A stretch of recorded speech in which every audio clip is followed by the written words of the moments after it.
nos tocar mais. Porque nós estamos com o sangue aqui, ó, ao nosso redor. E eu sempre saio de casa quando eu faço esse evento com Voz da Verdade, com Brothers. Eu oro pela minha família que fica e declaro assim, que nos umbrais da minha porta está o sangue do Cordeiro. Tem um anjo passando ali, ó, o sangue agora, na sua casa, ok? Declare isso. Vamos declarar uma coisa muito importante que o Ministério Voz da Verdade nos ensinou.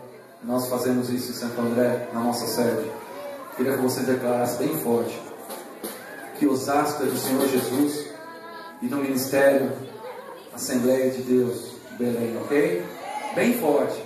1, 2, 3. Osasco e do Ministério. Pode ser mais forte. Osasco É pro inferno ouvir mesmo. Tá fraco demais, gente. Vamos lá, força. Vocês vão almoçar hoje? Vamos jantar? Osasco e... Amém. Não entendi nada, mas tudo bem. Os céus entenderam. Uma salva de palmas para Jesus. Ministério Assembleia de Deus do Belém, né? Pelo amor de Deus, gente, é fácil. Pois não? Aleluia! Vamos embora! Chegou aí! Vocês não querem ir embora para casa, não? Certeza? Povo animado, hein? Não dá corda para mim, não, que eu vou embora. Eu vou até 3 horas da manhã aqui. Depois.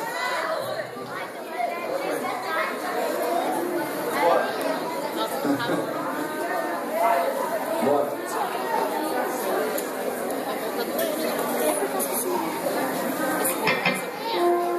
Vamos ficar de pé?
Coração